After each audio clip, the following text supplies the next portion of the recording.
Good afternoon and welcome to today's Downing Street press conference. I'm pleased to be joined here today by Dr. Jenny Harries, from the Chief Executive of the UK Health Security Agency, and Paul Lincoln, who's the Director General of Border Force. We've made enormous progress this year tackling the pandemic across Britain. We're not at the end of it, but the signs are very hopeful.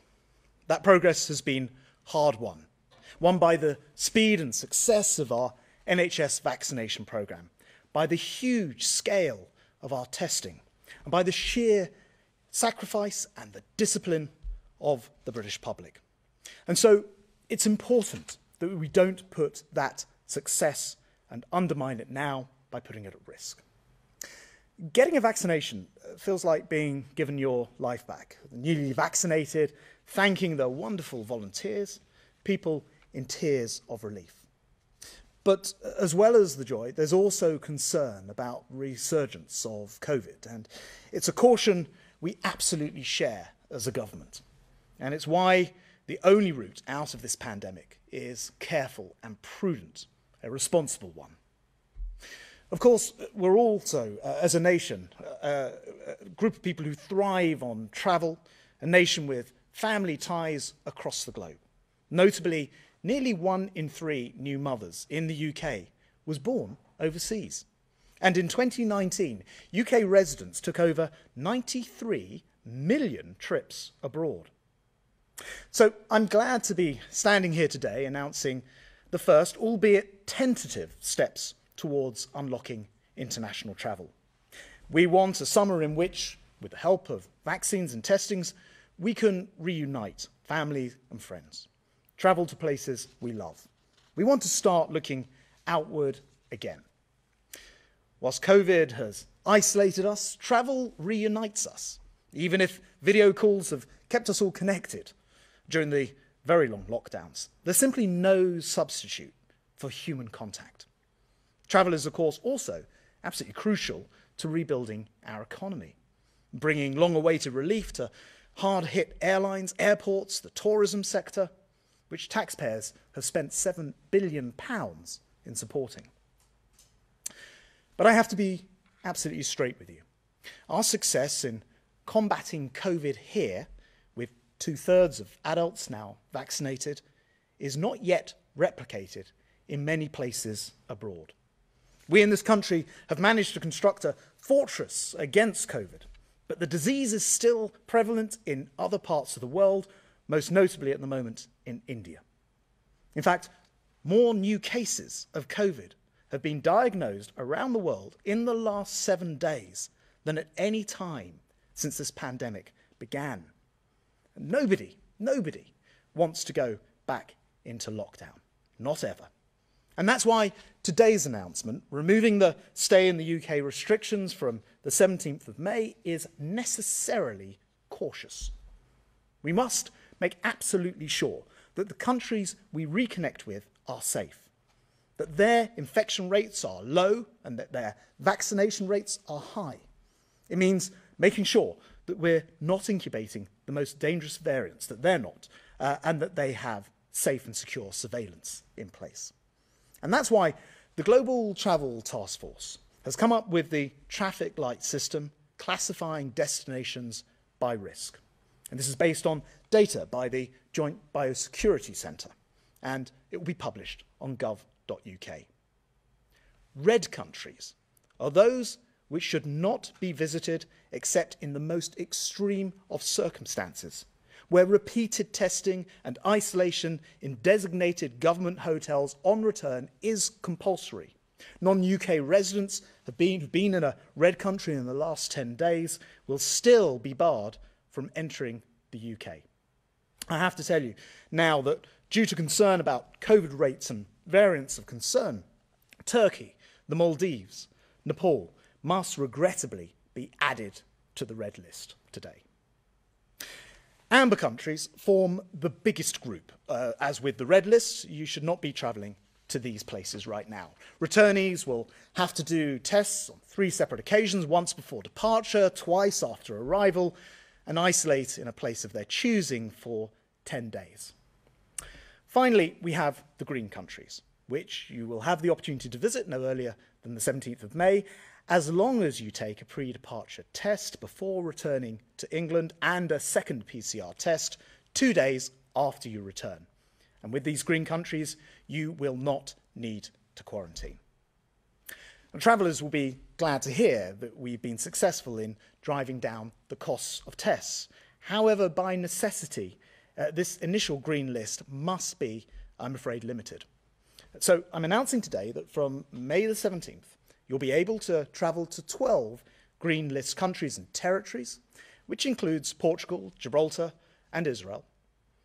I regret the favourite summer destinations like France and Spain and Greece are not yet included, but every 3 weeks from reopening, we'll be reviewing the countries to see how and where we can expand the green list. So this is just a first step. The signs overseas are now more promising as a result of their vaccination programmes beginning to crank up. And as the summer progresses, we hope that more traditional tourist destinations will be unlocked. But we have to turn the key slowly. And green list countries will be placed on a watch list if we start to have any concerns. And if it's necessary because of a new upswing in cases or a new variant, we'll not hesitate to act fast and withdraw green status. So it's up to you to check thoroughly before travelling. And if you're thinking of booking a holiday in a green list destination, please check the restrictions applying to new arrivals. You can get this information on Gov.uk, and it is important because each country has its own restrictions. Indeed, our strong advice is not to book any holiday which does not include a refund in the event that the COVID-related situation changes and you're able to cancel. And I'm afraid we do expect longer delays at airports, and Paul will be saying more about this in just a moment. But all these measures are necessary to protect us from new variants and guard against a resurgence of infections. And that is why the UK has now developed the most comprehensive testing regime on the planet, testing up to 2 million people per day, mobilising our world-leading genome sequencing to spot mutations that could lead to new variants. And these are, if you like, the walls of our fortress, because the first duty of any government is to preserve the safety of its people. But it's also our responsibility to show global leadership, to work with other countries, to create safe standards for international travel. These were the issues I discussed with the G7 transport secretaries when I chaired a meeting with them earlier this week. And I was able to set out our own traffic light system. As part of international leadership, the government's working to develop these standards, global standards for digital travel certification. So from the 17th of May, English residents will be able to use their existing NHS Health app to gain access to their vaccine records. Alternatively, they'll be able to request a paper letter to verify their vaccination status. Now, before I finish, let me make one final point. I know that there are many people watching who might want restrictions to be lifted faster and to go further. And there are, if anything, more people who prefer us to go at a slower pace. What unites us all, I think, is the belief that we don't want to return to the days of misery and suffering and loss. We must keep our fortress built at such a huge cost to all of us secure until brighter days when unrestricted travel will allow us to meet people who mean the most to us. For now, we must tread carefully, respecting the science that will guide us along the way. I'd like now to turn to Jenny to cover the epidemiological situation. Jenny. Thank you, Secretary. Could I have the first slide, please? So I'm just going to talk through 4 slides which give the epidemiological picture across the UK at the moment. And what we see here is the number of people testing positive for COVID-19 in the UK. Thankfully, the new cases have continued to decline right across all 4 nations. And you can see that from a peak at the start of the year, around 60,000 cases, our latest figure is 2,060, and that's actually a decline of just over 300 from this time last week. And the case rates per 100,000, which have been up in the hundreds, are now down on average to 23 per 100,000. There is some variation across the country, and there is an element of plateauing here, and our positivity is plateaued at around 0.8%. Next slide, please. Then moving on to hospital data, and what you'll see is that, as we know, the curve shifts a little bit to the right. People tend to be hospitalised slightly later, about 2 weeks into infection. Again, in the UK, hospital bed occupancy for COVID-19 patients peaked around the middle of January at around 39,000 beds in usage, and since then it has continued to drop dramatically. So hospital admission rates now overall are just above 1 per 100,000, 1.04 in the last week, with again some variation across the country. All UK nations have seen that decline in hospital beds, and we have a decrease of 19% in the preceding week. So currently we have 1,231 people in hospital with COVID, but again, just to note that that very rapid decline is plateauing slightly as we go into May. Next slide, please. So here we have the number of deaths of people who had a positive test result for COVID in the UK. Again, if we look back, we have moved from a very sad position in January to where was well over 1,000 deaths per day associated with COVID. And we're now down to the most recent 7-day average at just 12 deaths per day. Now, of course, every one of those is important and a significant loss, but this shows a considerable decline as we go forward into the summer months. And that means that our daily deaths are now less than 0.1 per 100,000 in each UK nation. And the final slide, please. And this slide shows the number of people who've received a vaccination for COVID-19 in the UK. So the total number of people cumulatively who've received vaccination by the 6th of May. And we have given 35.1 million individuals their first dose. And of these, another 16.8 have received a second dose. So the first dose only are the blue bars. And what you can see now is that orange bar shows the number of individuals who have received both doses. And it is really important at this point to highlight that if you have had one dose, do come back for your second dose, because this is likely to boost your immunity and keep you safer for longer. So key message there, go and get your jab. As the Transport Secretary has highlighted, this is a really strong part of the armament in the UK and is contributing significantly to those reductions in hospitalisations and case rates. Thank you. Jenny, thanks very much indeed. I'd like to invite Paul Lincoln, Director General, Border Force, to talk about our ports. Thank you very much, Transport Secretary. I'd like to start by paying tribute to the thousands of men and women across Border Force who throughout the pandemic have worked tirelessly to keep the UK safe and secure, all whilst facilitating legitimate trade and travel and helping ensure that the UK's transition from the EU was a smooth one. When I last spoke at one of these press conferences, I said we all look forward to a time when travel is fully back up and running, and Border Force stands ready to provide a warm welcome to the UK. But unfortunately, we are not back to normality yet. And today I want to take this opportunity to set out what people can expect to see at the border in terms of the new traffic light system when travel starts to resume on the 17th of May. Travel will be different. And as the Transport Secretary says, we still need to be cautious. There will continue to be additional health checks for every person crossing our border, and inevitably that will mean it will take longer for most people to enter the UK. These measures have been put in place to protect the hard-fought gains and sacrifices that have been made by individuals and societies in the UK, minimising the risks of importing variants whilst protecting the success of our vaccine rollout. But ensuring the biosecurity of this country is a joint effort. As well as Border Force and wider government, every passenger, every carrier, every seaport and every airport has a role to play in this endeavour. For the time being, passengers will need to expect an increase in the time taken at each stage of their journey.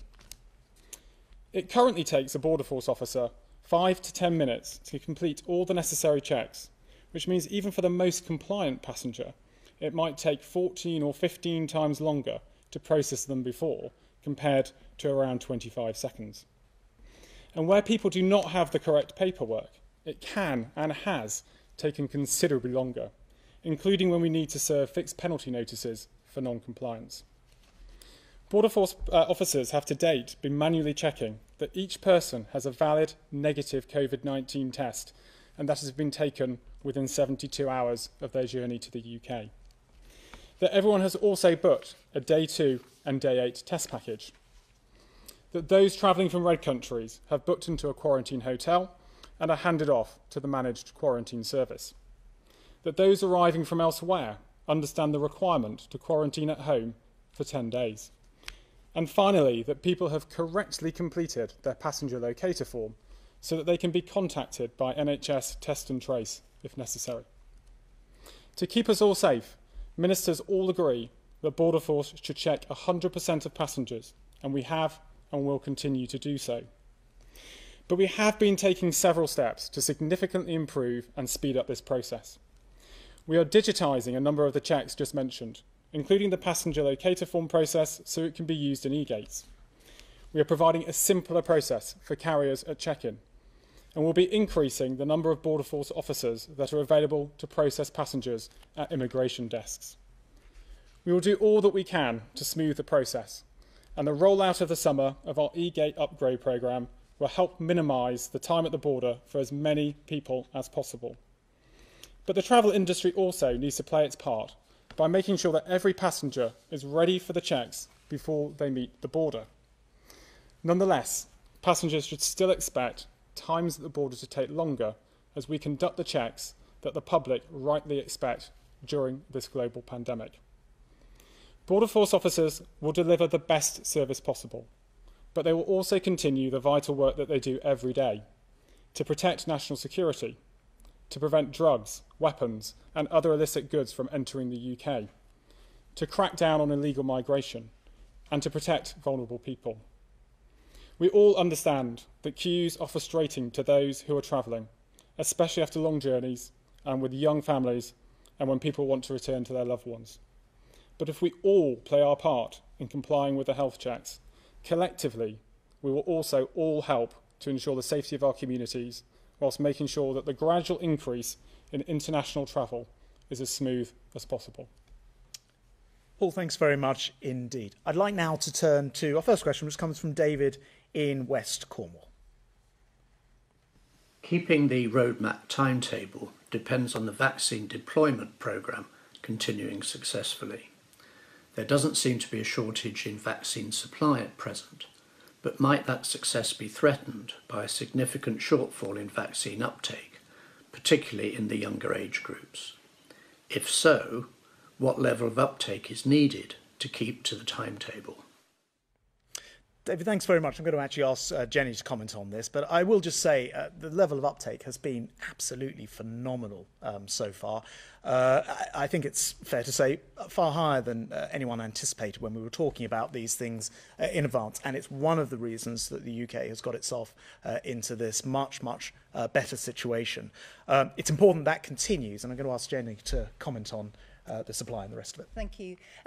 Well, I think the important thing here is, as the Transport Secretary has said, we have had brilliant uptake in vaccine in this country. And in fact, we are probably the leading country for vaccine confidence. People are very confident to come forward, and they should be. And you can see that in the data that we have around our case rates, this is making a really strong impact. We're guaranteed to offer a first dose of vaccine to every adult by the end of July. There will be some assurance as we go through on the vaccine production, but we're still on track to do that. And of course, we're just coming into vaccinating the younger age groups, the under 40s. So I think it would be wrong of us to jump to conclusions that the younger people will not take up the vaccine. They have been brilliant in stepping forward to comply, for example, with students with regulations last autumn. So I think we should just wait and see. I think we have every confidence that people will step forward and do that, and I think they will be encouraged by the fact that we now have a long record of doing so in this country. It has been absolutely tremendous, and long may it continue. I'm going to go to Nicola in Surrey. Nicola says the first 2 vaccines were approved for use very quickly, but this process seems to have stalled for the other potential vaccines. And why? Well, we know that actually a third vaccine, Moderna, was also approved, and I think in use. But again, Jenny, you're probably best. Yes, thank you. So, I mean, the remarkable thing actually is that we have 3 approved vaccines for a new virus within the short time frame that we have, and they have all undergone the appropriate safety checks and the continued reporting, which you will see through MHRA. I don't think we can say it's stalled at all. We have good progress through, and it's important, of course, that each step is taken. It's not just the government or the scientists that propose these to go through. It's also when trials are finished, and clearly it's important that we take note of those studies. So I think other potential vaccines on their way. It varies slightly across the world, but in fact that offer of a first vaccine to every adult by the end of July should still be in place for the vaccines that we have.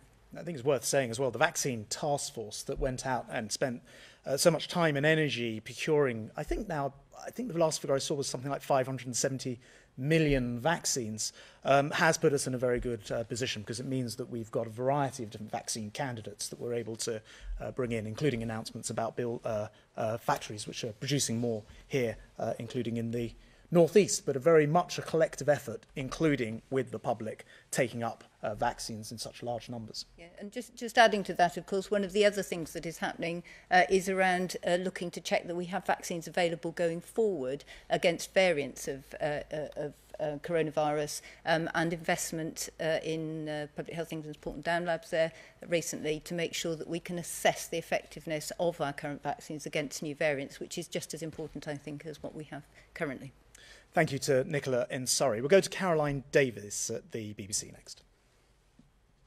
Thank you, Transport Secretary. Firstly, there are only 12 countries and territories on this list. Many passengers will be very disappointed by that, as will the industry. Why are there so few? And secondly, you've put Turkey on the red list. What does that mean for the UEFA Champions League final that's due to be played there? Thanks very much. Look, as I explained in my comments, we are having to be cautious about this initially. We don't want to overturn all the brilliant work of, frankly, the British people in taking these vaccines and staying at home and all of that pain. And so we can't do anything to put that at risk. Having said that, although there are only 12 countries and territories, it does include, for example, Portugal and some of its islands, popular holiday destinations, including Israel, who will start to accept people from outside the country. I think it's on the 21st of May. But I do accept that it is a slow but very deliberate rollout of this. And I noted that Heathrow, for example, who you might think would jump on your comments, actually agree that this is the right approach and that this steady, slow process initially is the right way to go. It's worth pointing out there are 2 separate points at which we'll have reviews. First of all, the Joint Biosecurity Centre will review this data every 3 weeks. And so we will have another review point along pretty soon. The second thing to say is we've got checkpoints built into this. The checkpoints mean that we're looking at what has to happen in a green, amber or red in terms of the requirements for testing and so on and so forth. So this will be a fast developing situation, but really the key thing to say is the reason there aren't more places on the list is there aren't more places that are in the fortunate position that the United Kingdom has got itself in. As Jenny says, people coming forward for vaccines. As I was saying, the vaccine task force and the government doing such strong work a year ago to make sure we were ahead of the world in terms of having those vaccines. So if you're looking for the answer, it is simply that the rest of the world needs a bit of time to catch up with our more fortunate vaccine position before we'll be able to open up travel to those locations. You ask a very good question about the situation with regard to UEFA and the situation for Turkey. And as I said in my comments, I'm afraid we are having to put Turkey on the red list, and this will have a number of ramifications. And first of all, it does mean, I'm afraid, with regard to the Champions League, that fans should not travel to Turkey. The FA, I can tell you, are in discussions with UEFA already on this. We are very open to hosting the final, but it is ultimately a decision for UEFA. Of course, it's worth mentioning the UK has already got a successful track record of football matches with spectators, so we're well placed to do it. And I have spoken to the Secretary of State for Culture, Media and Sport this afternoon about this. So we're very open to it. It is actually in the end a decision for UEFA to make, but given that there are two English clubs in that final, we look forward to hearing what they have to say. Thank you very much indeed. I'll turn now to Tom Clark at ITV. Thank you, Secretary of State. While we worry about where we might be able to travel to, the virus is proving it's pretty capable of travelling into the UK. How concerned are you, and should we be, about the doubling of the number of variants of concern originating in India here in the UK? And how concerned should we be about the Indian variants compared to those from South Africa and Brazil, for example?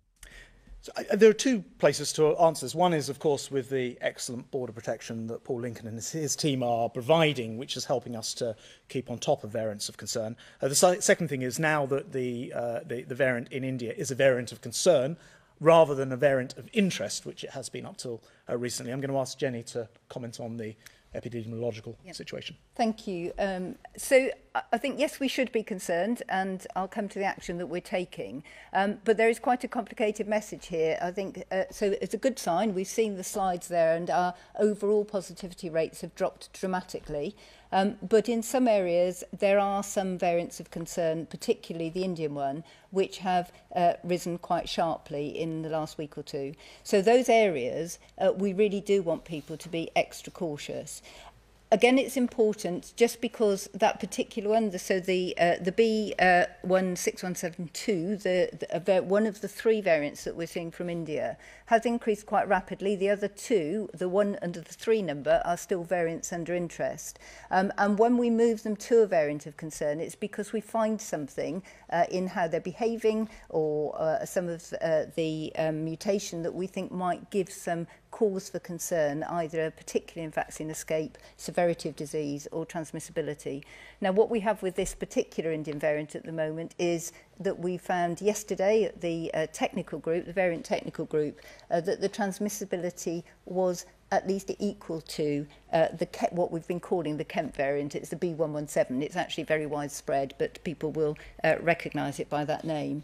And we don't yet know many other characteristics about it. It takes quite a while to understand, for example, the severity of disease or what it means for vaccine effectiveness. So while we're watching that, actually, we are taking a whole host of steps to ensure that in areas where we have seen that, we have enhanced contact tracing. We're going in with messaging, working with local communities, with local directors of public health, to ensure that people are really aware of the potential risk. We're encouraging people to continue to work from home, all the things we know, socialise outdoors, even if the situation and the rules change. It's really important people continue to do that. And this is likely to be a bit of a pattern as we go forward. So we need the public to do everything that they have been doing in sticking to the rules, but in those particular areas to be being particularly careful. And we will continue to monitor it. I think one of the important things is the UK has absolutely brilliant genomics. We contribute about 1/3 of the total global genomic sequences that are put up on Gazade. And so we have a very, very clear picture of what we have in terms of variants of concern and under investigation. And it's, of course, the reason why we're taking variants of concern so seriously. It's one of the reasons in response to the previous BBC question that we're not opening up too fast, because we want to be in a position to control it. And it's one of the reasons why Paul Lincoln and his team are checking 100% of people at borders, although that will increasingly on the green list countries start to become a digital check through the e-gate and the passenger locator form over time. Can we go to Paul Kelso of Sky?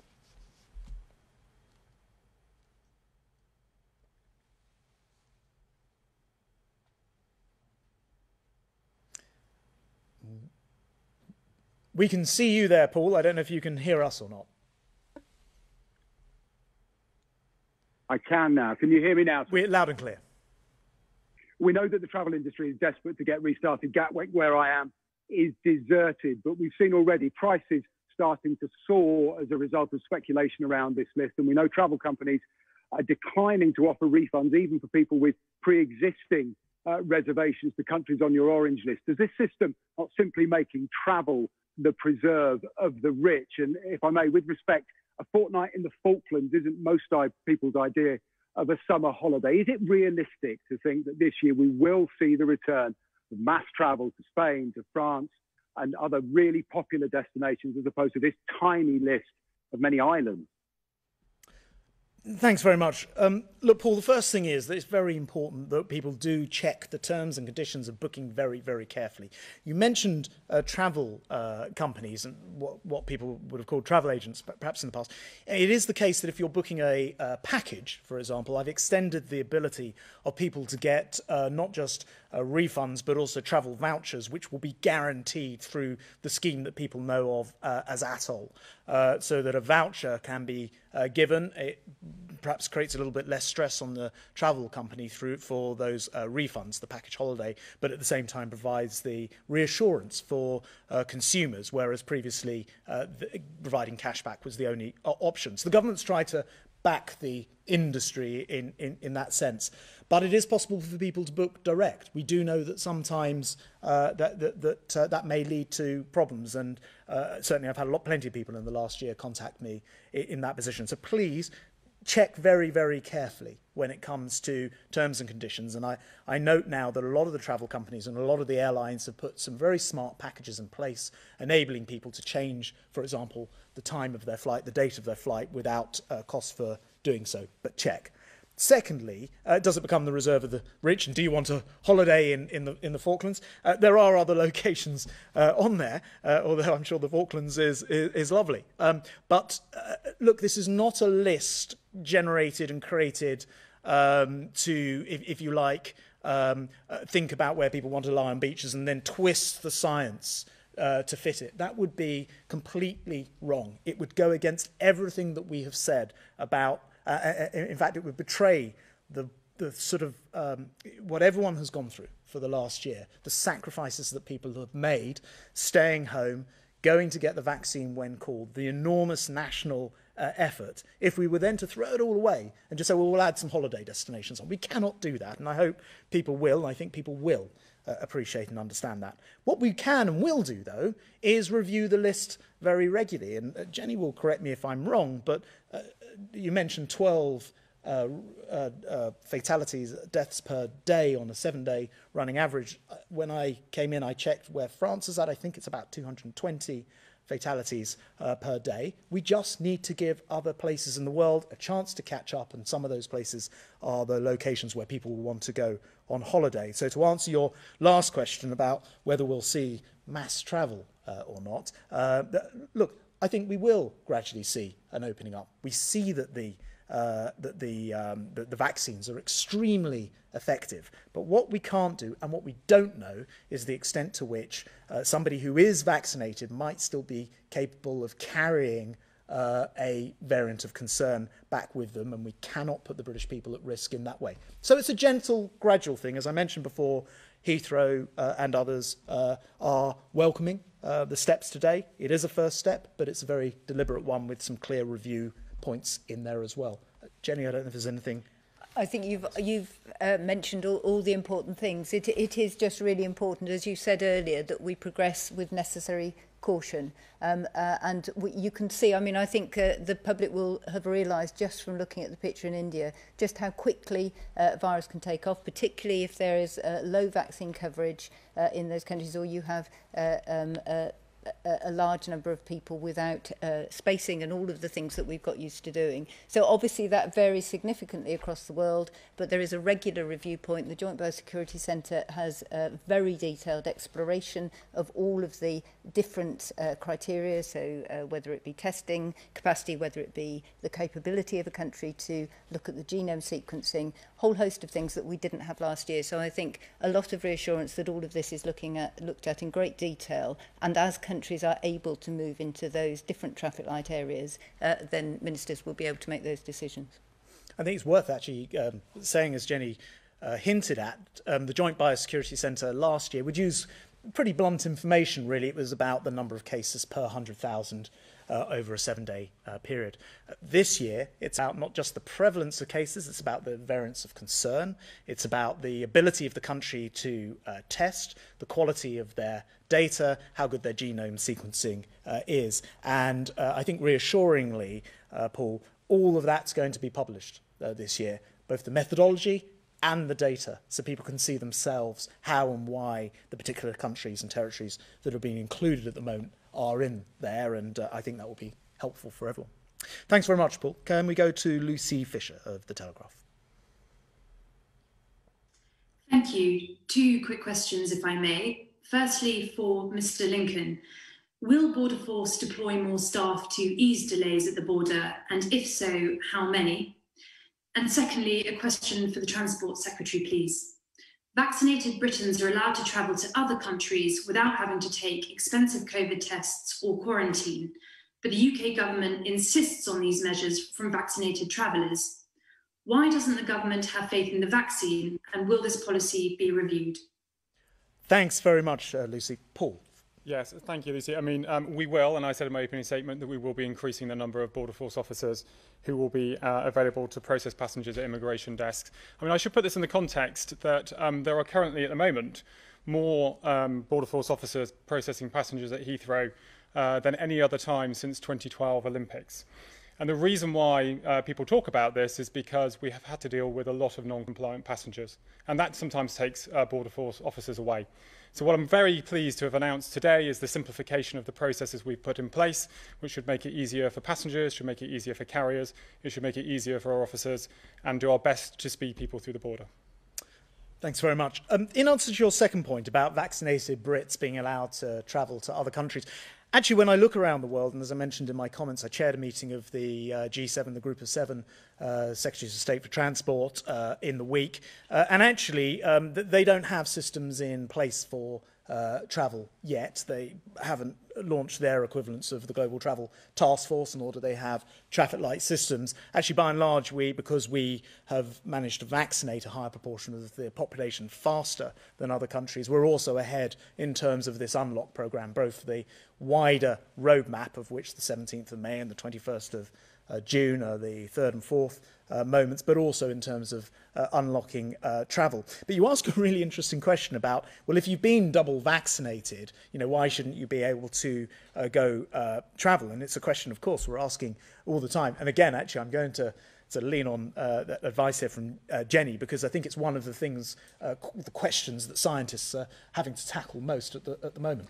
So thank you. So I think from what I've said previously, we are learning a lot about the vaccines. So we're very confident that for most variants out there at the moment, the vaccines that we're using will protect the individual from serious disease and from hospitalisation. We think also that there is a degree of effectiveness in vaccine transmission, and there was some media on that, I think, at the beginning of last week. However, there are 2 particular points. One is that is not a complete picture. So some people, all vaccine programmes actually, that will not work for every single individual. So we encourage as many people as possible to reduce the the chance of disease being around. But we don't yet have absolute clarity, I think, on the transmission risk. And that continues to be the case as new variants arise. So we know, as I've said previously, there are thousands of variants. And every now and again, they're not all of significance. Many will appear and die down again and be of no concern at all. But the South African variant, of course, we've done, that has risen a little bit in the UK, but has been reasonably contained. Each of these actually suggests that there is a little lowering of the effect of the vaccine in that case, and each new variant we're looking to make sure that vaccines continue to be effective.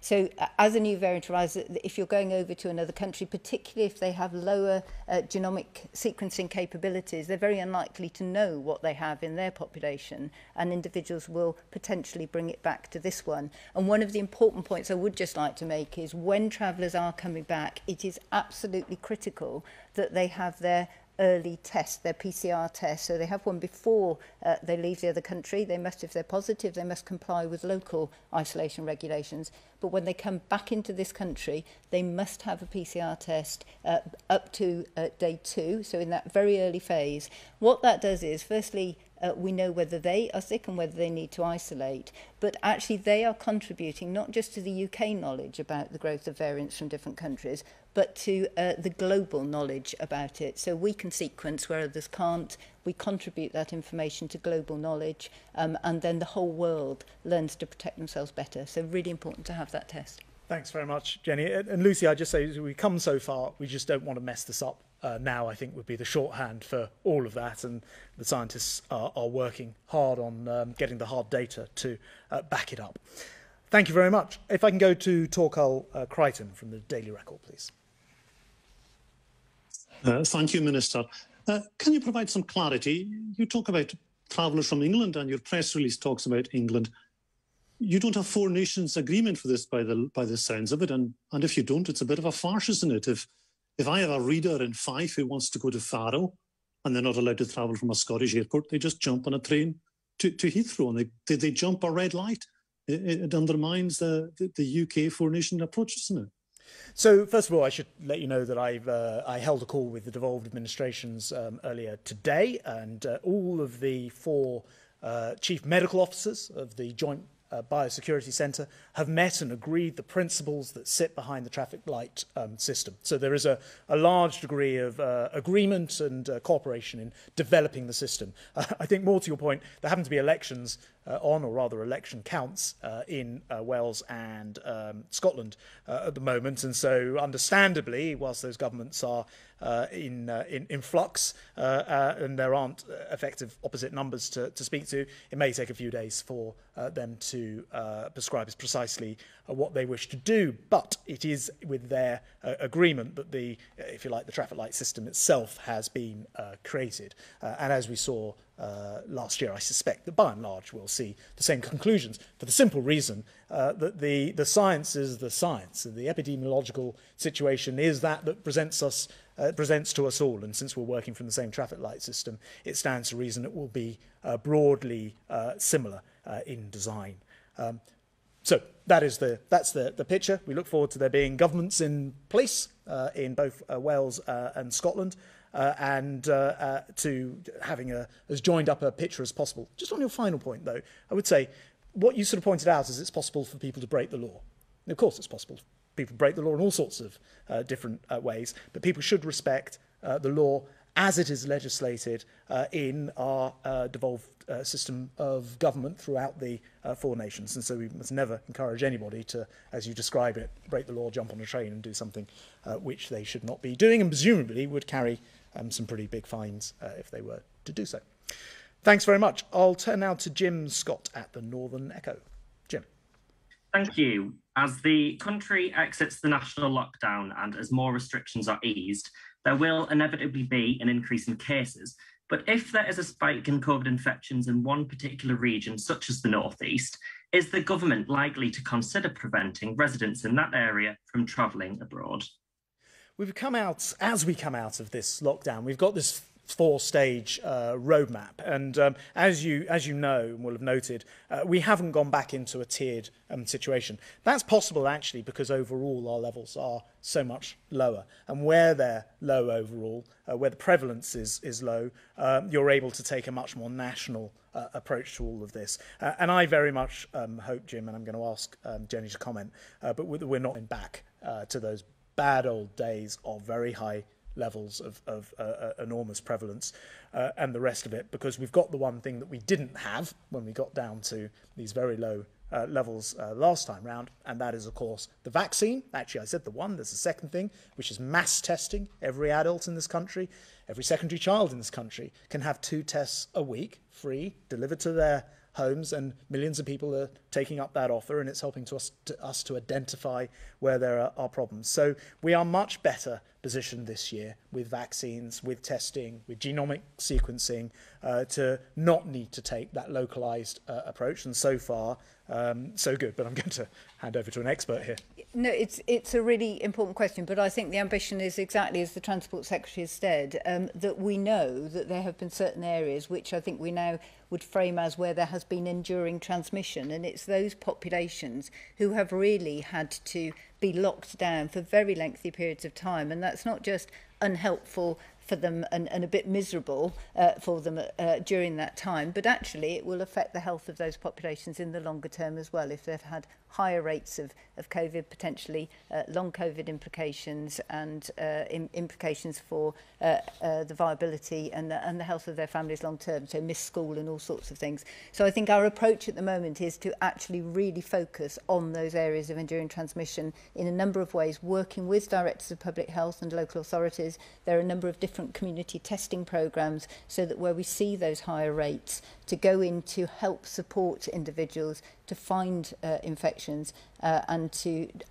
help them to isolate. Many of these families are ones where perhaps where they're more likely to have to go out to work or they're in large families, it's less easy to isolate, and there are a number of ways which local authorities can support them with central government funding through a communities fund to do that. But it's a really good point, and it is actually our focus of attention as we come out of the lockdowns and really focus as we go forward. And once again, just encourage if individuals are in areas where there are variants of concern, really to be extra careful in those until those rates have subsided.